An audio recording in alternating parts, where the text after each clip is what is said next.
You want to know how to establish yourself in the film industry and what it takes mentally and business wise in the world of Hollywood? Then join me on my new podcast, The Reality of Hollywood, where we talk about all the things that no one is talking about. And today, with my special guest cinematographer, Benjamin Gaskell. So stay tuned.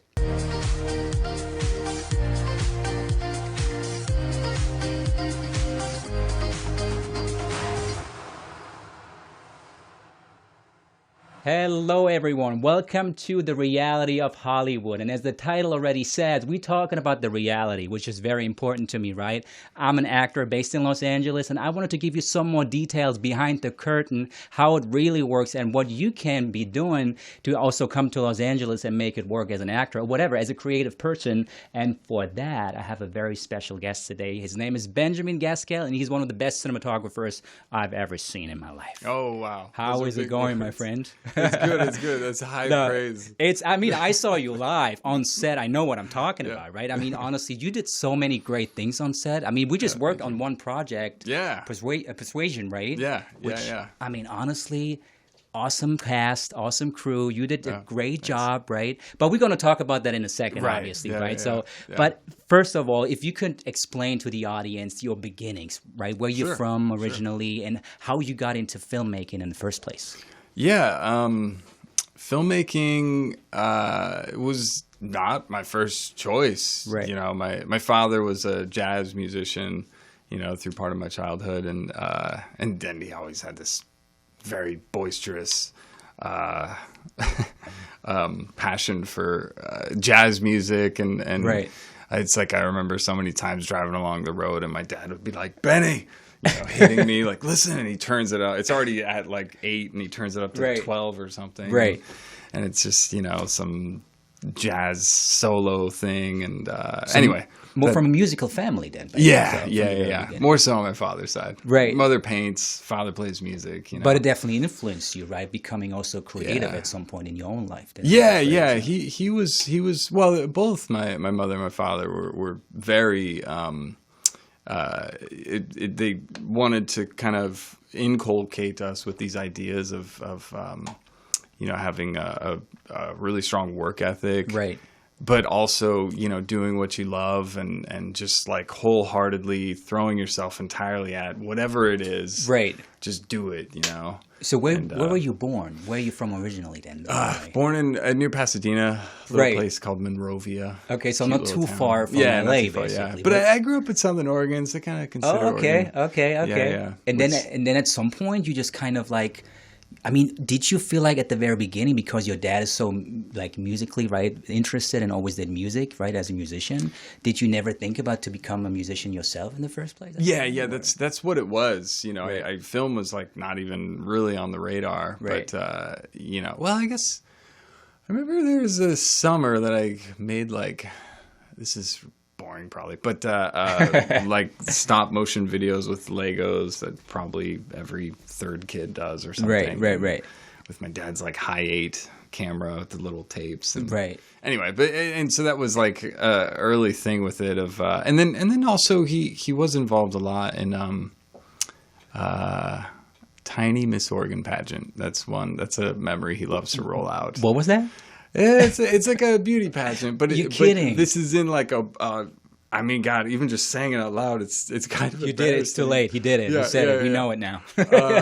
No, this is so random. My God. So Williams, Oregon, small farming town. Okay. You know, full of like lumberjacks and hippies, and it's just it's a place. What do you mean by that? It's a place. It's just so funky but beautiful. Like, right. Don't get me wrong, yeah. I'm not, you know, sure. Like Oregon's amazing, but this was like 90. I don't even know, 1992, and you know, my father with all this music equipment, and everyone in the town knows him. Gotcha. So here I am, like, I don't know, 6 years old or something, helping him with all this stuff, and there's cameras and Right. Yeah, and so setting up the whole thing, and so I think from an early age it was like, oh wow, like this is. I mean, that was more event production. But just seeing things come together and the creativity, the messiness, right? You know, and then my dad at the sort of center of it all, being like, right, you know, it's I don't know, we got to do something great, right. And yeah. But the interesting that you say that, because I truly believe, thinking about my own childhood, like observing my parents doing certain things, now I know it really shaped my personality. Yeah, I can tell now. I know, exactly. It's not always positive, right? Not all the time, but honestly, it really shaped my personality, because now I realize, wow, now that's how I am because of that. That's what happened to me when I was 12 or 13, and now I just get it, right? But the thing is, so you saw your dad doing all these things with the music at the pageant show, playing the music, maybe, hey, the first runner-up is something like that, right? But then at some point you must have realized, okay, wait a minute. I like music. I like what my dad does, but for my path is different. So how did that come along? How did you realize that you want to go more into filmmaking? Right. Yeah. To cut to the chase. No. That was a good story, though. There's a whole, I'll pull up Matthew McConaughey or something. 40 years from now. We love Matthew. Okay, we love the guy. So, if you do, but I mean, and write some crazy novella, Southern Oregon. Right. No, it actually came. I was 20. I want to say I was 24, 25. Okay. And I was working at a small local TV station shooting. You jump in the car, you drive off, you go shoot like 5 minutes of a fender bender, and like that's the exciting news that happens of the night, and a lot of mistakes and funny antics that you would find in a small local news station there. And I remember being there, and there's like the cool kids were the ones that made the commercials, the mini blind company down the street. Oh my God, I want to shoot those. And so, but also hilarious. I should mention too, one of the, I guess I could call it inciting incident, right? But a moment of poignancy for me was, I bought a stills camera. Yeah. Well, maybe I should frame it like this. I realized one morning, after a string of failed bands and things that fall by the wayside with musicians, because, musicians, bless their heart. I love them. That seriously. I was like, it's not what I want to do. This isn't my career path. And so I sold all my gear and amplifiers and guitars and the whole nine. Oh, wow. You sold everything. I sold everything. It was like a total... Wow. How did you feel about it? I mean, that's not easy to do, it was a right? big deal, right? It's like, you spend... Since the age of like 14, it's like, I want to be a musician. And then you just realize this thing. It's that, in your early 20s. And it's like, this is not it. And so I was like, well... But what was that moment, though? I'm just curious now. I have to ask you. So you basically you do music your whole life at the very beginning, right? And let's say you turned 21 and you did music, and out of a sudden you worked maybe even at the news station already, right? So simultaneously, right? You basically did that. It was kind of an overlap. Yeah, they were kind of cross, because before then it was a radio station, and of course they would sometimes do projects together. I'm just trying to put myself into your shoes right now. Yeah, so let's say I was doing music for 15 years. Let's say how did you realize, okay, I don't want to do this anymore. I want to do film nonstop. It's funny because I haven't talked about this in a number of years. Now we're here. These are the things, in your 20s, there's like stuff you carry with you that's like, oh my God, this is so heavy. I'm totally with you on that. Yeah, I have the same thing. Now it's like, I'm approaching 40 and it's like, oh yeah, that was a big deal to me. But like, now it's... Yeah. Same thing. But was it because like...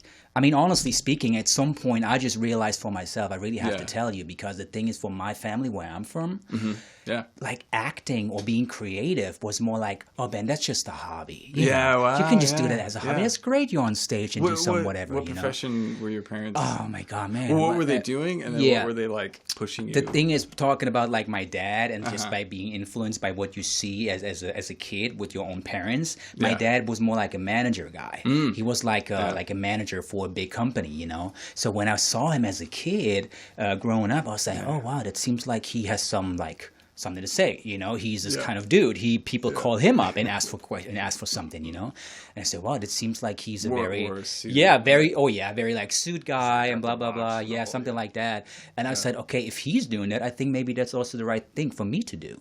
And I basically, the funny thing is, a lot of people don't know. It's a secret, guys. I'm going to open up here today. Seriously, a lot of people don't know about that. But I studied economics. Oh, cool. Economics is surprisingly... Really? I mean...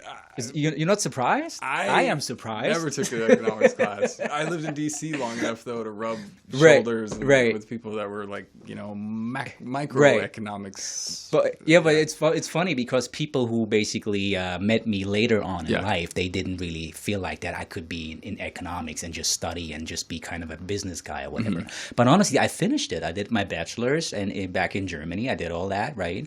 But honestly, that was the moment for me even when I realized, you know what? I went to university and I even worked in business for a couple of years and I did that and I made okay money. You can make a lot of money and stuff like that. And honestly, also to you guys at home, at the very beginning of my life, because maybe seeing my family and whatever, my dad, my grandpa and stuff, I always felt like, okay, you got to make money to be happy in life. No, seriously, that was a big thing. I'm not just saying that. That was a big thing. I can just be happy if I'm making a lot of money because that was success is, and success was equal to happiness for me. Right. Seriously. Right. And it took me a lot of years to realize, wait a minute, I make some good money here right now, but I feel the exact same way. I haven't even changed a bit. Nothing. I wasn't happier. Nothing. I just had more money on my bank account or whatever, right? And that's when I realized, oh wow, I think I gotta stop right here and I gotta reflect. And that's what I did. I reflected and realized, oh my God, you just have one life. You know what you just said, at some point you just turn a certain age and you're just questioning your life and yourself and what you're doing. And I realized I can't do this anymore. I just gotta stop. How old were you? I was like, Yeah. Okay, people. Okay, I'm 34 right now, right? But when I changed my whole life, honestly, I was turning 30. Oh wow, that was a turn. I mean, maybe it sounds crazy to some people, but maybe some people also understand if you basically finish your 20s and the threes at the beginning. Oh, it's like, you get kind of honestly, you get kind of nervous. I was like, oh my God, what did I do in my 20s? Exactly. What did I do in my 20s? Did I do anything with my 20s? Not really. So something like that. And that's when I realized, okay, I got to stop all that and just basically go all into my creative side because there was always kind of a desire inside of me. And that's also something I wanted to ask you. Right. Was it the same thing when you realized at some point, hey, you know what? I love music. I still love music and I'm going to continue doing music even if I'm not doing it like 100% every day. That you realize, hey, I see my future more in film and especially in cinematography. Was that kind of a moment for you? How did you realize that? Yeah, it really this question connects very much so with what I was talking about with the photography thing. Because photography I liked a lot, but it wasn't until I discovered it was in the still photo world you refer to it as off-camera lighting. Right. So it's not rigged right to the top, but you're, putting it over here, whatever, Rembrandt, all that. Yeah, right. So when I started studying that, it was like, oh man, I remember very clearly thinking to myself, like, everything for, up until that point, my entire life, or adolescence to young adulthood. Right. Yeah, sure. It was like I had wanted so badly to be able to speak in this way so completely, but also in a way that was so fulfilling to me, Right. Which connects, of course, to what you're talking about with working in the business world and all that stuff. So, it wasn't, at the moment I remember just, you stick the thing off, 45 degrees, you go for the Rembrandt, put a little backlight in there, and it's like, oh, wow, this is like, connecting all these dots to painting and obsessing over art history. And, it was very much clarifying to me of like this is something that I have just always wanted to speak in this way, that I feel like I'm saying something. I get it. And now I look back at those photos, and of course they're embarrassing. They're still beautiful. They're still beautiful. I mean, come on, it's the way how you look at it. No, seriously. But it's awesome that you say that, because that's what I felt too. I think at some point as a human being, you just realize, okay, I need to find the best way for me to express myself. Yeah. And you just say paintings, and that's interesting that you say like painting a picture, because as like a DP or cinematographer, I see you guys even as painters. I see you guys, you paint the picture that we see later on in the movie. that's what you created with everything around you. And that's the beautiful thing, and also the hard thing at the same time, which kind of leads me to the next question. I remember you and I being on set, and I have to say, I observed you a little bit. Yeah, I seriously did. I'm honestly. From one Ben to another. Exactly. It's all about the Benjamins today, guys, by the way. But no, seriously, I was observing you, and I feel like that you have so many things in your head at the same time, dealing with the cast, obviously, trying to picture everything, having the locations right in front of you, but then also working with your team, having the crew, and just basically navigating everything. It's basically kind of like that you are the main guy, like delegating everything, kind of like telling everybody what to do to really make sure that at the end of the day, it looks exactly on frame how you would like to look it like. So, and the question that I have right now is like, how do you start?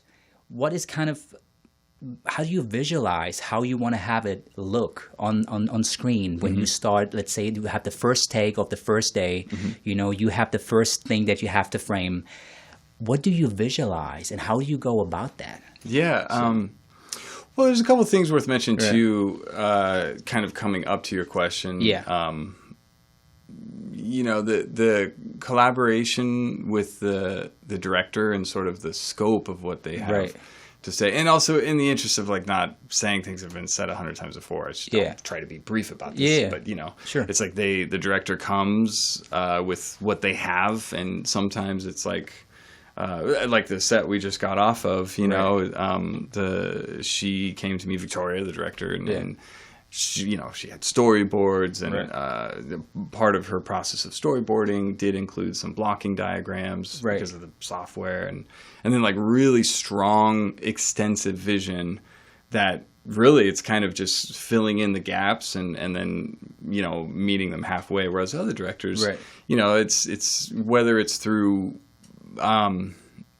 their process is they tend to put their focus in other areas like story or performance beat, all that kind of thing. But for sure, with that as the caveat, no, that's true. It's at the end of the day, you end up on set and you do, hopefully, if you've had enough time to thoroughly prep. Time is always a problem, by the way, guys. Always, right?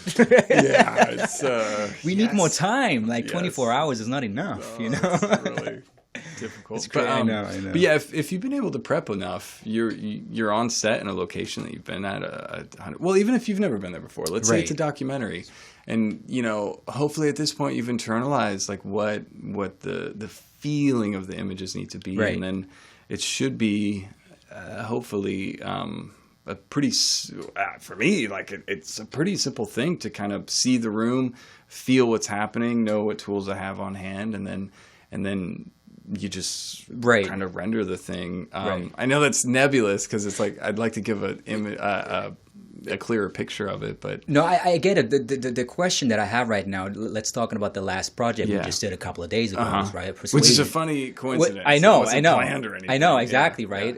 Persuasion. We did the project, right? I came on set, and you talked about Victoria, who's going to be on the show as soon. She'll do better than me. No, come on, you're doing great. No, but she's going to be on the show. No, honestly, then she's going to be on the show as well, and definitely talk about the project as well. But I also wanted to ask you, coming back to what you just said about the connection, which I believe is crucial, right? The connection is critical to the material. To the material first, obviously, but then also the connection that you have to the director. I think you guys at some point, I mean, you can't always agree on everything, right? Which gets me to the question, what happens, let's say, if the director comes to you at the very beginning, let's say you prepare for the shoot, right? Yeah. Let's say she came to you, Victoria came to you and said, hey, you know what? That's my storyboard, Ben. That's exactly what I want to do. That's that's one shot. That's the other shot. So you kind of have a conversation about that. So what do you do, especially from your perspective, if you feel like, hey, you know what? I know what you're trying to do with that shot, but I don't see it. I don't feel it. So how do you guys get along, and how do you find a solution at the end as a team? Yeah, one of the best pieces of advice was from a ASC member, who told me, well, it wasn't I spent, before COVID, Yeah. I spent a lot of time at the American Society of Cinematographers, volunteering and sweeping floors and doing whatever they want. That we have to talk about that in a second. Yeah, it's cool. It was a real honor. I say it jokingly because I can't help but to make the joke, self-deprecation. Sweeping floors is part of it. I mean, seriously, that's just how stacking chairs.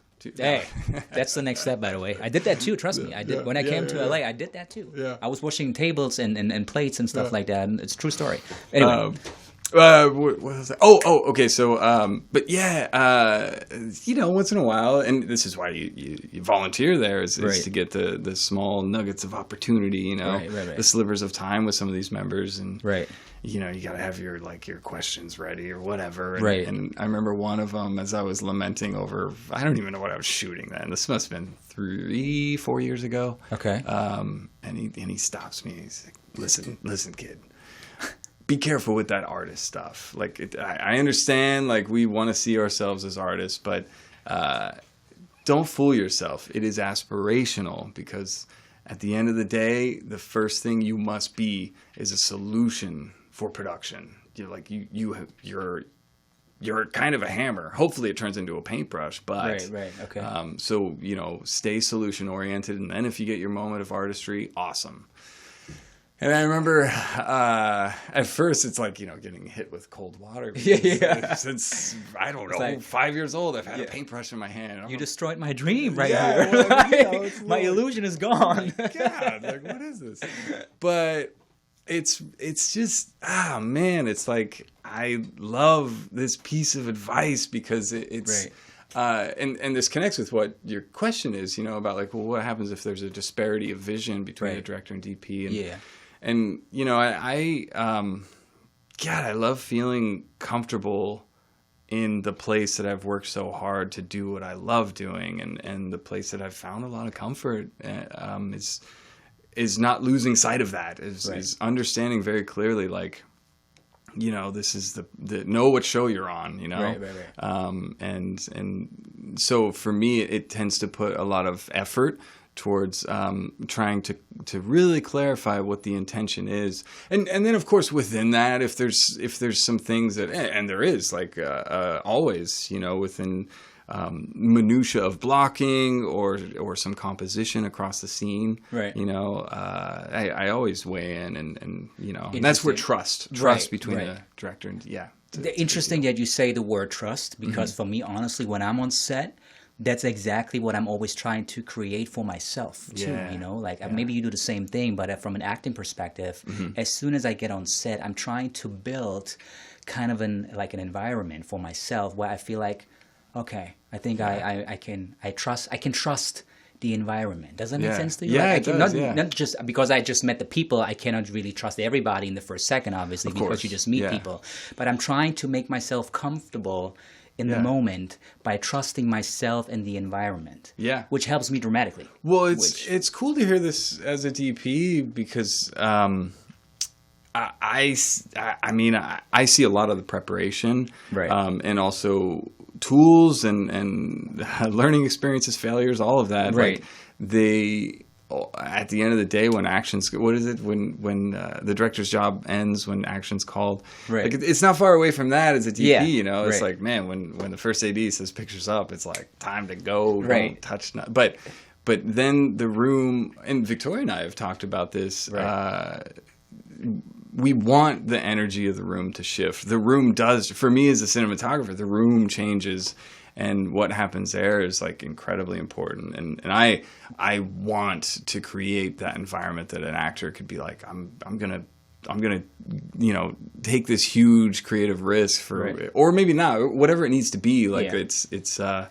That's something that reaches down to the bedrock of some of the decisions that I make. Crew in particular, their what's the word? Not behavior, but disposition as they're working hard. Hopefully, and focusing, to try and create something that an actor can really, do something, to go for it, to give us, right. Meet us halfway. And I can tell you right now, you succeeded. Last week you did. No, honestly, I'm not well, it is a bit meta. No, but seriously, I know it's kind of so close, right? We just came, honestly, guys, we just came from set like a couple of days ago, which is very funny in a way, but I really felt that though. Good. You remember the big scene when we were in the big room and we had the scene where I was walking up to her, and this is a scene where there's a lot of movement involved.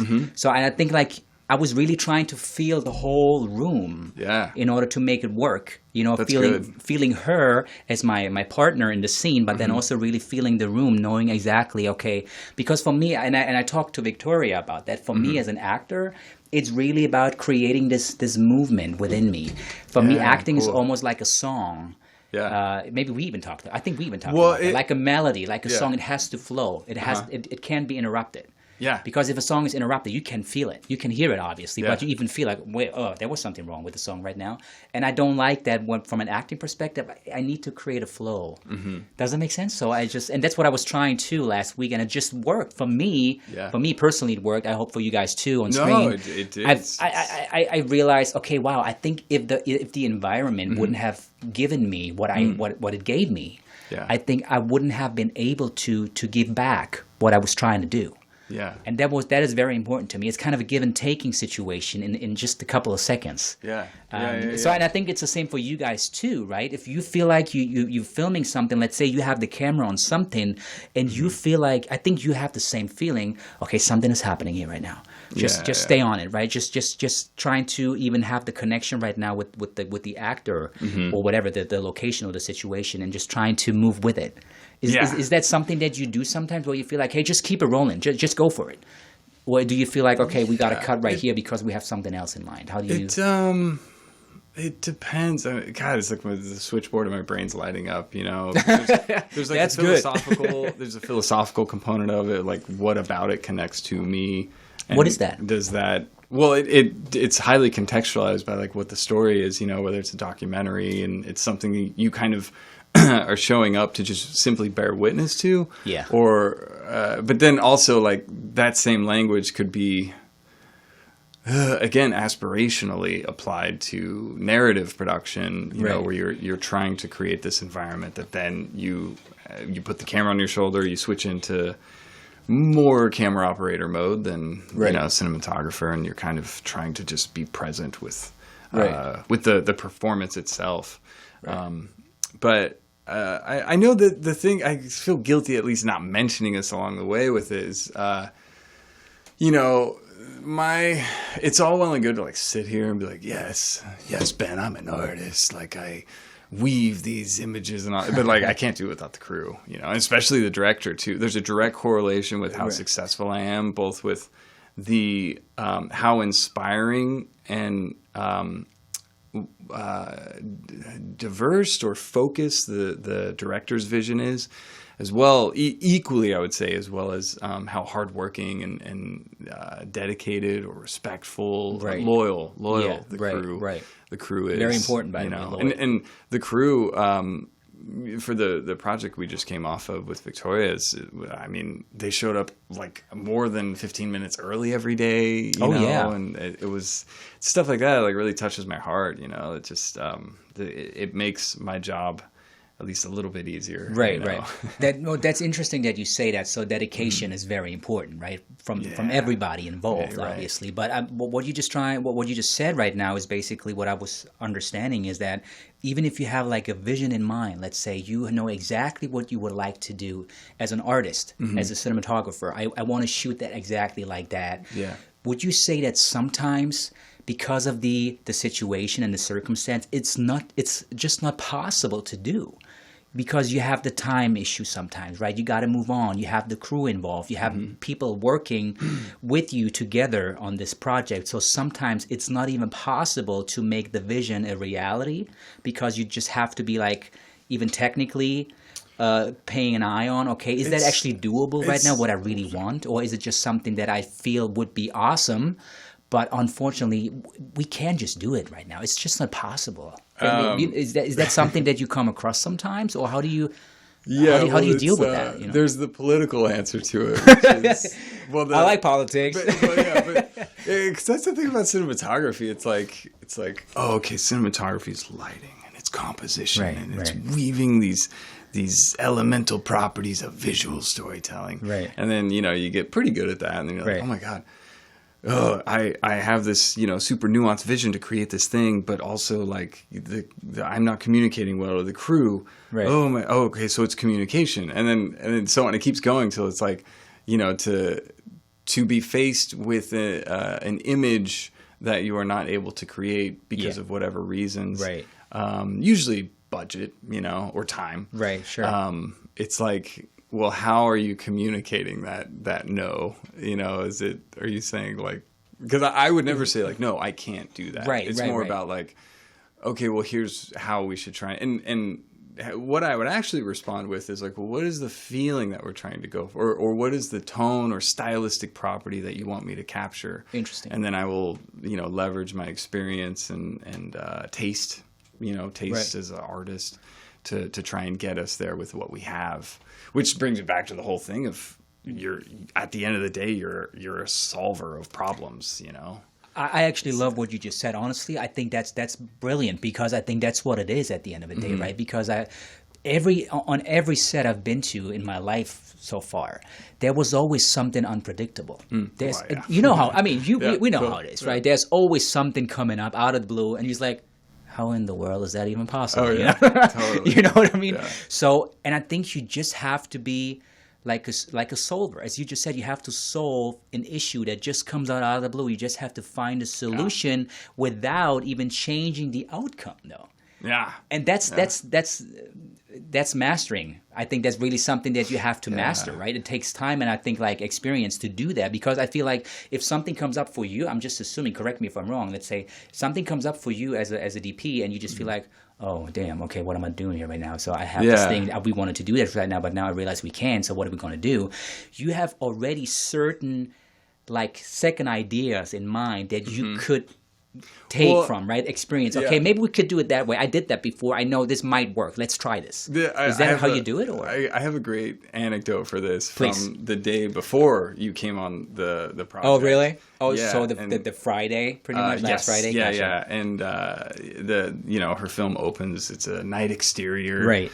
Rainy parking lot because it's set in D.C., and her storyboards are awesome for this thing. It starts out canted, pushes in, like uncants, camera swings down underneath the car, feet get out, and they're walking around. And as the dolly's moving with a little piece of curved track, we're seeing these feet from, behind the car, underneath it. All this stuff, and very meticulously storyboarded. We've rendered the Fisher dolly with the arm and this thing. We got all the stuff. It's all there. The crew thing, the lighting's. It's I'm super happy with it. Yeah, I even saw it that night. By the way, I'm not sure if you realized. Oh, really? I was there. I was kind of like taking on my suit, trying to make work. Oh, they're doing wardrobe stuff. So I saw what you built. Yeah, which was like 20 by. I just came in. I was like, what in the world are they? What production is this? No, seriously, it looked massive. Right. Yeah. Seriously. So sorry, but please. Well, that's always how night exteriors go, And I was like, you're like, oh man, it's I was like, is that actually the right? Am I right here? Like, no, but it looked beautiful, awesome. Yeah, so, but what happened though? I didn't know about that. So, I mean, gosh, we get there and the car that we had, chosen, like, oh, this car totally worked, totally fine, right? And then, as I'm looking at the thing and pulling out the viewfinder and all that, I'm like, this is a car very low to the ground. Like this, I can't get the camera low enough. We shot with these big Cook anamorphics, which are tremendously beautiful. Right. But yeah, it's just physically impossible to achieve this thing. So, and I knew this was probably 4 hours, I think, maybe 5 before the shot came up. So it was ample time to solve the problem. But it's funny because, they're already halfway through rigging the lights and everything's coming together. I know the shot's going to look really strong. Right. But yeah, I have to turn to the producer and say like, we need a new car because it's just not high enough off the ground in order to see under it. And we can't do that because the lenses we chose are like so large with the motion control, the gimbal that we were shooting with. So it's like, oh wow, like here I was like thinking in all these ways, except just the height of the car. It's like the simplest. It has kind of nothing to do with cinematography. I was like, Dan, you could have said anything but the car. I know. Really? I know. Yeah. It's the thing. I feel dumb. That's also one of those lessons that we solved it. You know, the PA had a really nice looking car that our lead character would have totally driven. Oh. It was like a Toyota type truck. Right. Thing, Yeah. So you just changed it pretty much. Yeah. You just, we the director, Victoria was like, yeah, she would drive that totally. That's it. You just swapped the car. Yeah, swapped it out. We had a picture license plate, right. that the art lead did, and it was solved, Awesome. Mission accomplished. No, but again, that's the thing, right? You got to react to certain situations that just come up, and you can't. You can't prepare 100% for those situations. It just happens. Yeah, So. That's a good example too of like we got lucky because the solution was just right there in front of us, and it's also something I'll never forget because it's like you just don't, It's like now if I ever have a shot coming up, it's like, well, check the vehicle clearance. There you go, right? Yeah. So, but you never forget, and you now know what to pay attention on, right? And the way that I usually frame these things, early on when I was learning, God, I'm still learning cinematography, but we all do learning. When as I was going to school for it, and just really sinking my teeth into the craft, I kind of came to this place of needing to come up with sort of a system that touched upon how I connect with cinematography in more of a philosophical way, but then also sort of make sense of the chaos of it. It's like, well, lighting ratios and composition, and communication strategies with crew, and my mantra for the first like 6 or 7 years of being a DP was like, what is the intention? Right. And I would always say, I'd probably annoy directors being like, well, what is your intention in this shot? It's right. Like, what are we doing, a bank transaction or something? But it led me to a place where I just started to really think deeply about this stuff. And which is interesting that you say that, because you actually already got into my next question. Thank you for saying that, by the way, because I wanted to ask you anyway. I watched your TED Talk, and by the way, if you haven't watched him on TED, he has a beautiful TED Talk talking about his framework, which is that kind of like a process you have for you personally, which is very interesting to me. When I watched it, I was like, it's so true, because you have this kind of a framework of internal intention leading to external execution. Right, yeah. And can you just guide us through the process? How do you start and how do you get to the end? How does that look like in your mind, let's say? Yeah, well, the TED Talk thing, which is still an odyssey to me, I can't believe I got the chance to do it. It's so cool. No, it's great. Honestly. It was really beautiful. And I should mention a small sidebar story. I got the flu this was back in 2017. And like, I was still like, I was, obviously no longer, what is it when you can give other people the flu? I know what you mean. That word. I know exactly, but yeah. Yes. Contagious. That's right. You got it. Was over the hill, but still like just, I was just over the flu. Like I was feeling awful, and yet it's like, all right, TED Talk time, buddy. Let's go. So I couldn't see it though. Well, good. I was like, just drinking. I drink so much water. My God. Right. Anyway. But the framework for collaborative decision making is kind of a good way of articulating it. It's kind of my like 10-year plan to write a book about this stuff, and it was born out of a need of like, as I was learning all of these tools, and I mean cinematography like really runs the gamut. It's with the technology of the camera systems and science of lenses and optics. Like it's, my God, like, what is it? Modular transfer function? Like what? Huh? Anyway, but it's just so dense, the things that you really have to learn. And so I was like, God, I need to be able to keep this rooted in a place to where I'm not just playing with shiny objects and toys or tools, but actually trying to apply them to projects that, that I was shooting at the time that was, in a tangible way, like, oh, I get this modular transfer function. I see how that applies to, optics in this special way. And now this super nerdy technical thing applies to this story beat or this feeling in this way. And so that's why the TED Talk is it's like basically like a 45-minute presentation I give that's stripped down to like, I don't know, 11 minutes or something. Right. And it's just a systematic approach of like, well, what is your intention? Like either in the moment or the shot or whatever it is, what is your own knowledge of capabilities, or what are the capabilities needed to render that intention? Right. And then how do you then go forward after you realize the capabilities and communicate like how to execute the intention, and then of course like what's the logistics needed, you know, and actually doing I find that very interesting, because at the end of the day, that's exactly already what we also talked about a little bit, right? So you have this internal intention yourself, but you also ask the question to the people that you're working with, right? To the actors. Okay, what is your intention right now, even in this scene? What are you trying to achieve or accomplish, let's say, right? And you kind of react to that too by your external execution in a way. Would you agree? Is that something? Can you say that in a way? I haven't. It's such sacred territory to me whenever I talk to an actor. It's just like, yo, this is directors right here. Like, usually it's don't like, get into this. Can you back up just a little bit? Different business. Right. No, but it's interesting though. I think, guys, like flashback to like 100 moments on set right now. I think, you know, if you've internalized with what you're actually trying to do and how that relates to what the scene itself or the shot or what the shot is serving to, like the particular tone you're trying to, you know, shoot. Right. Then it's I don't know. Maybe this is a thing too, where it's like, you knew you didn't want to be a businessman. I knew I just wasn't cut out to be a jazz musician. But like, man, let me step on set, give me a lighting team, and like, I don't know, let's say a 1-ton package, lighting package, and a decent camera, and it's like, let's go. Like it's just where I need to be. So for these things, it's really easy.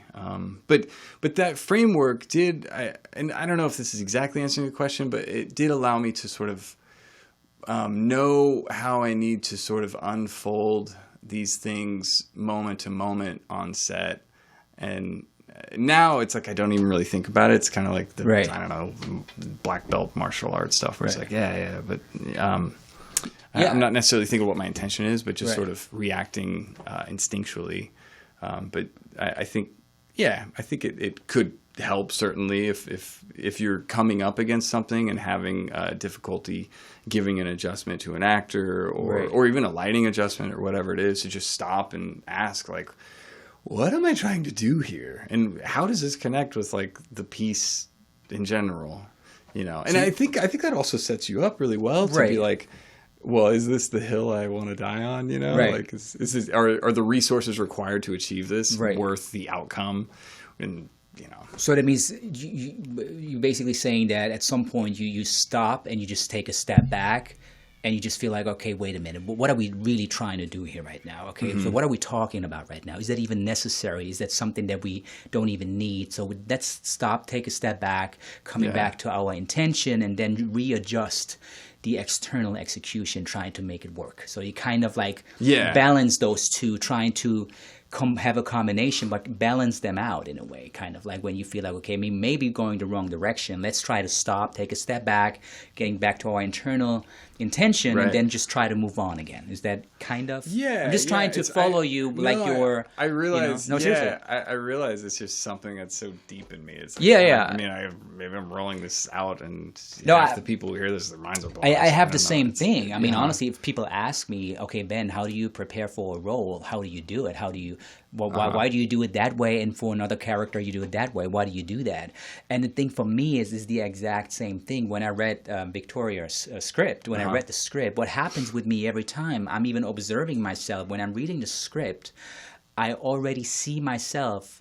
It's a true thing to me. I'm already seeing myself in the scene. So even that I didn't know how the location and everything that I saw on Saturday or Sunday and Monday, never seen it before. I read the script on Friday. I already had the room and everything that I see in the scene while I was reading it. I even saw that in front of me, and I see myself already in the room doing these things. Yeah. You know, and that's what I'm trying to do. So I'm really trying to create my own way of, that's how I see it. You know, without even, I didn't even talk to Victoria really in detail about, okay, what is she thinking about it? The first thing I do right now at the very beginning is I'm trying to create something in my head, which might not be real, which might not even be possible for me or for her or for everybody involved, but it's just something that happens automatically to me. You know, I just create that vision, okay, that's how I see it, you know, and that's how I see the character. But then obviously, I'm not sure if you saw that, but when I came on set and Victoria came up the stairs, we had this conversation, and I asked her a couple of questions about the script and the story and the overall circumstance and the character, just to get a feeling, okay, are we on the same page, or do you think completely different than I do? You know, because if so, that's definitely fair. I want to check in, because I just don't want to, because I feel like I don't want to be selfish. It's not about being selfish. I feel like that's the wrong approach. You know, just because I, as the actor playing this character, just thinking, okay, the way how I think about it is the correct way. I believe it's very selfish to do, because I think you'd have to have at least a conversation and have kind of an exchange of vision, you know? That's very critical to me, because at the end of the day, it's kind of a collaboration, as you just mentioned, right? And I feel like some people lose that sometimes because they got stuck into their own little bubble, not realizing, okay, there's maybe a second option too, which might work. Why don't even talk about it, you know? Yeah. That's how I go about stuff. But again, coming back at the very beginning, maybe that's what you do too. I just read it. You maybe even see the storyboard, and then your brain is like nonstop. Like, okay, I see certain things already, you know? It's, what is it? The enemy of art is a blank canvas, you know, and constraints for me, it tends to create a lot of guidance. Like I'm sure there's other cinematographers or filmmakers that would be really frustrated with someone being like, boom, there's storyboards, here you go, like this is, you know, do this. But I loved it, you know. I'd be completely fine. Hey, that's cool too. Hey, if you see something and you feel like, hey, oh my God, I haven't even thought about that. That's awesome. We're gonna do that. Yeah, we're gonna do it right away. I have that too. If I'm talking about like some specific character and talking about the background story or whatever, and the director or the guy who wrote the script is telling me about it. And I was like, oh, wow, that's really interesting. I haven't thought about this, this little twist, this little, that's why he is the way he is. Really interesting. And that really changes the way how I portray the character too, because I'm always believing, and that's I see that for my whole life, to be honest. You can't know everything. You know, seriously, it's impossible. Wait, what? I mean, I was trying, but it's not working. Oh, you thought that? Interesting. Okay, wow, he thinks he knows everything. I'm sorry. It's okay, no, but you know what I'm saying. Well, it's if I'm quiet, it's because I'm processing what you're saying before. You know, about chatting with Victoria on the day and sort of making your adjustments and I mean, God, man, the job of an actor is, I can't do that. It's beautiful. It is. No, it's awesome. Like it is beautiful. It's amazing. God, I mean, I've seen you act, and it's really strong, and I appreciate, purely as a cinematographer, not just like, you know, I would call us friends, not just as a friend, like the amount of like an actor who comes on my set that has, you know, skill matched by a really strong work ethic, but also just an attitude. And I think, you know, you always got to read the room in those moments, like how loud you speak when you need to make an adjustment and these things. And I can tell for you as well as some other actors I work with, like you're like right there, like really trying to stay rooted in what the performance itself needs to be. Right. I appreciate you say that. Yeah, you're good. You know, it's interesting that you say that because I don't want to. No, I mean, no, but honestly, it was a really great experience, and I was saying I want to talk to you about something about you, not about me. But I just wanted to say that what I'm always feeling with myself is what I realize is like I'm a very relaxed guy now that we're talking and stuff like that. Yeah. But the thing is, as soon as I'm on set, I take it really seriously. Yeah. It's sometimes even too much. Right. Seriously, right, I even right, catch myself sometimes like, oh my God, man, calm down a little bit, relax. I mean, that's not the end of the world, you know, just relax.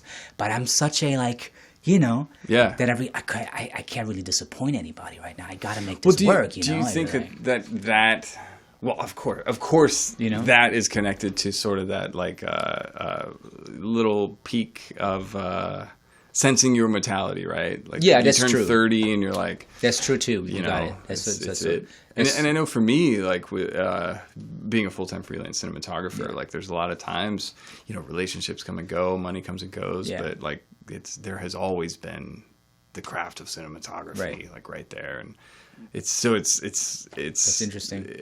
Very, I mean, just.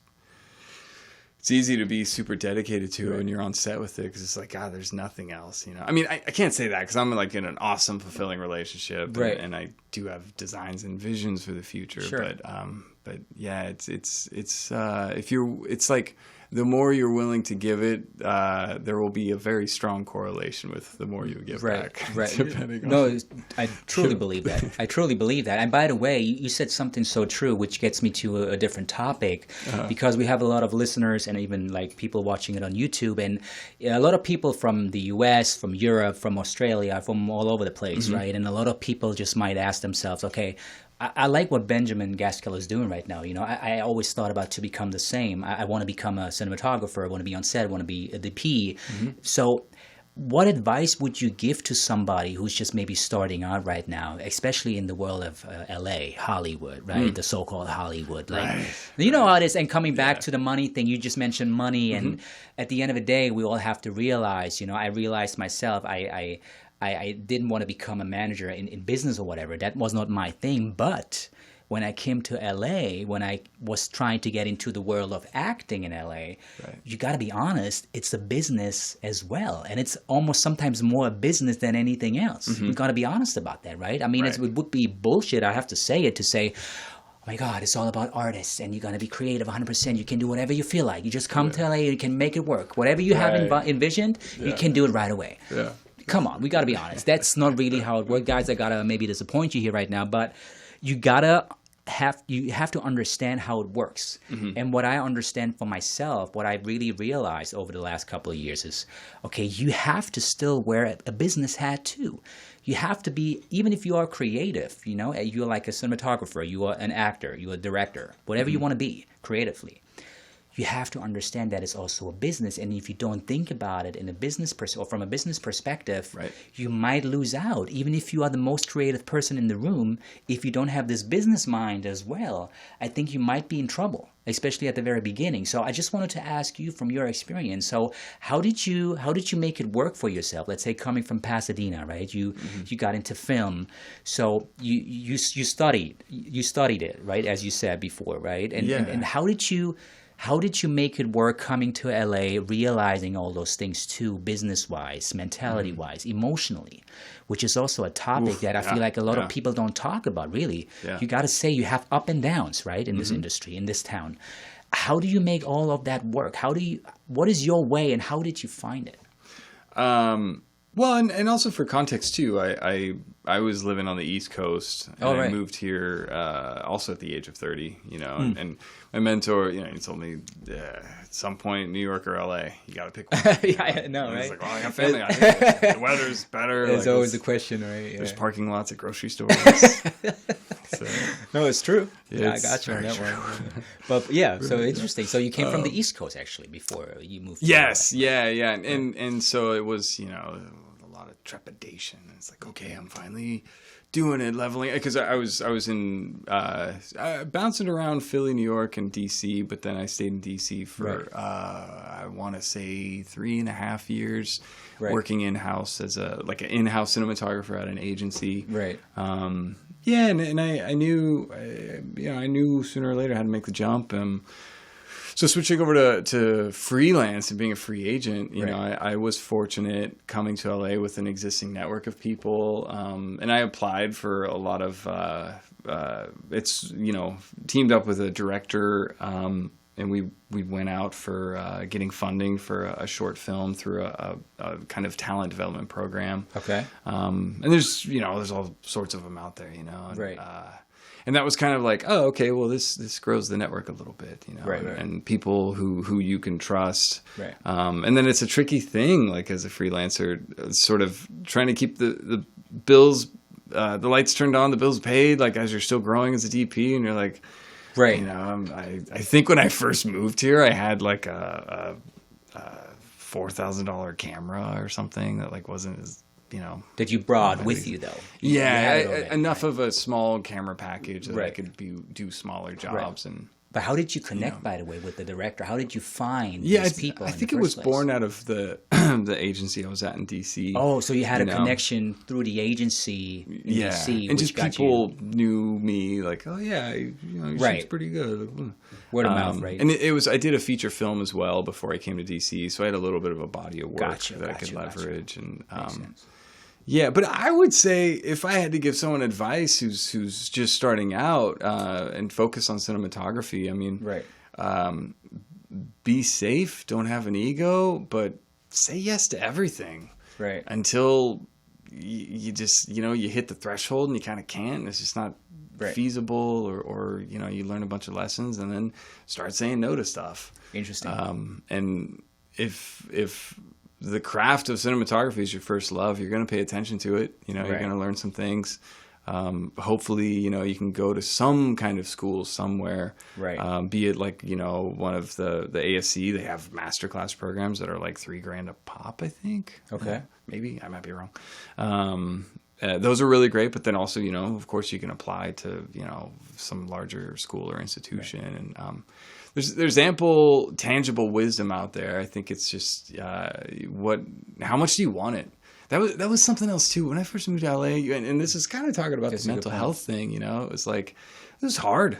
There's a lot of big fake people. And cool. For sure.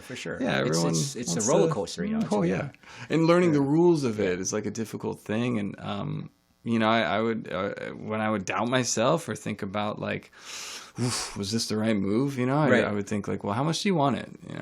The $10 million feature that you're going to shoot someday. How much do you want that? It's interesting. And it was always like, I want it. Let's go. It's interesting that you say that, because that always gets me back on track. Mm-hmm. Because we all have our down periods, right? Yeah. I mean, honestly, if someone says, "Hey, it's all great, 100% every day," come on, you're just lying to yourself. You got to be honest. It doesn't mean that you have to be negative, but you have to understand that you're gonna come to a situation where you feel like, "Oh my God, this is not going to work out here right now. What am I going to do?"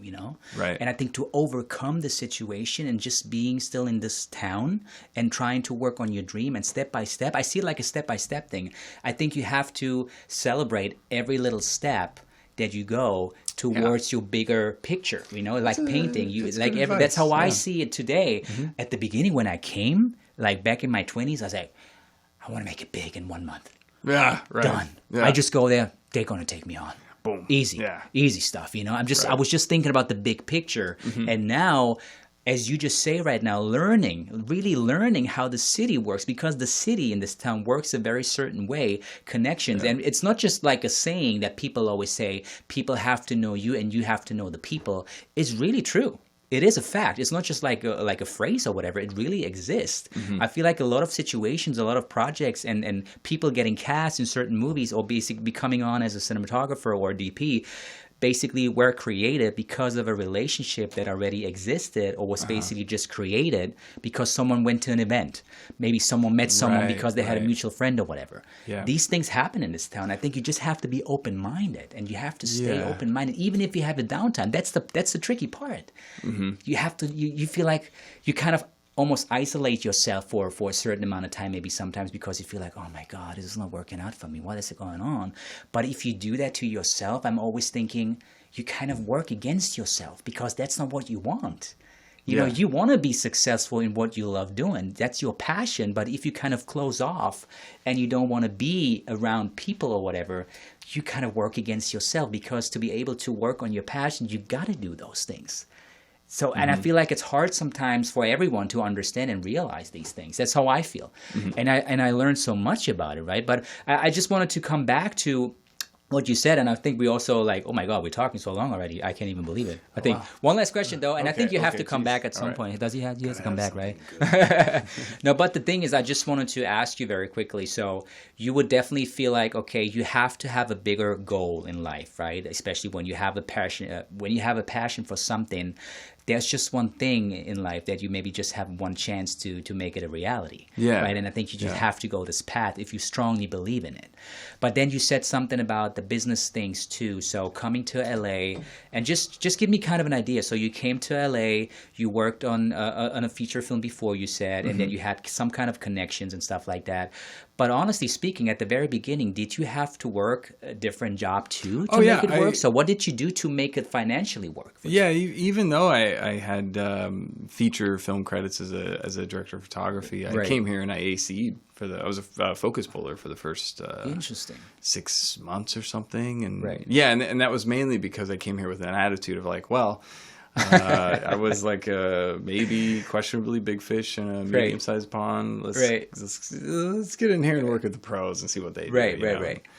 Got yelled at a lot those first 6 months, but I learned what it is. Still here. The last show I did as a focus puller was on motion picture film actually, and that was awesome because it's like everything was in focus. DP directors have it's like cool. Okay, I bow out of the craft of focus pulling.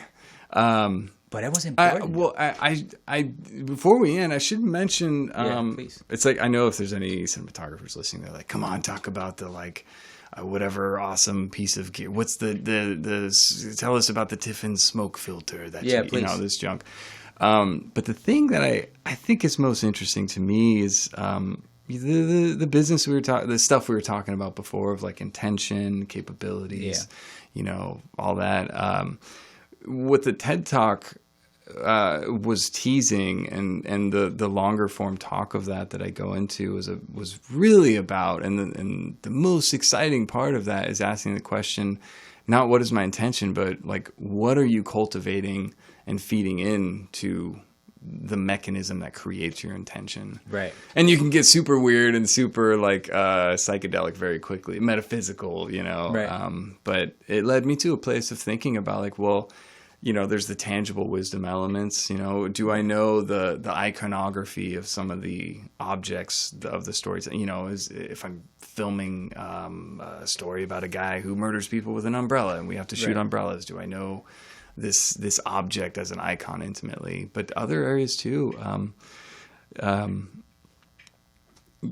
Traveling the world, seeing different cultures, different things, art history, like literature, reading, living. What is the quote that's like?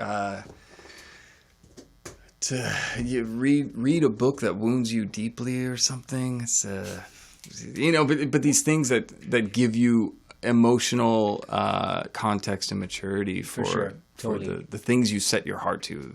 That's so true. Life experience. And that's the thing that I think more so than the credits and the body of work, it was like a clearer sense of identity. So when you're kind of hit in the face with everything LA has to offer. It's so true. It's funny you say that. I mean, the thing is, just one last thing. It's so interesting that you say that because for myself, coming to LA like about 5 years ago, right?